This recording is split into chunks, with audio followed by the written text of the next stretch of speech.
মেয়েকে যাচ্ছি স্কুল থেকে আনতে, আজকে না ওকে সারপ্রাইজ দেবো। কি সারপ্রাইজ তোমরা পুরো ভিডিওটা দেখলেই বুঝতে পারবে। তো এখানে দেখো সোনাকে স্কুল থেকে নিয়েছি, নিয়ে যখন আমি ওকে বললাম যে সোনা আজকে তোমাকে অরুণ আইসক্রিম খাওয়াবো, ও তো ভীষণ খুশিতে আমাকে জড়িয়ে ধরে একটা হাম্পাই দিয়ে দিল, কারণ ও অরুণ আইসক্রিম খেতে খুবই ভালোবাসে।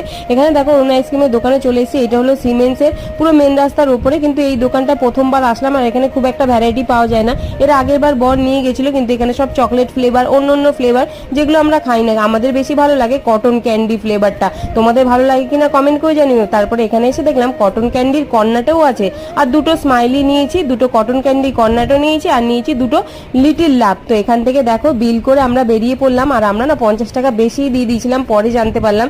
কটন ক্যান্ডিটা খাবো বলে কর্নাটোটা রাস্তার মধ্যেই খুলে দেখো মা মেয়ে খেতে আসছি। সোনা তো আমার ভীষণ খুশি, কারণ ও অরুণ আইসক্রিম খেতে ভীষণ ভালোবাসে। আমরা ততক্ষণ অরুণ আইসক্রিম খেতে বাড়ি যাই, তোমরা ততক্ষণ চ্যানেলটা সাবস্ক্রাইব করে রাখো। নেমে অ্যালফাবেট ফুড চ্যালেঞ্জ খুব তাড়াতাড়ি আসে। বাড়িতে এসে দেখো সোনা স্কুল ড্রেস না ছেড়েই অরুণ আইসক্রিম খাওয়া আবার শুরু করে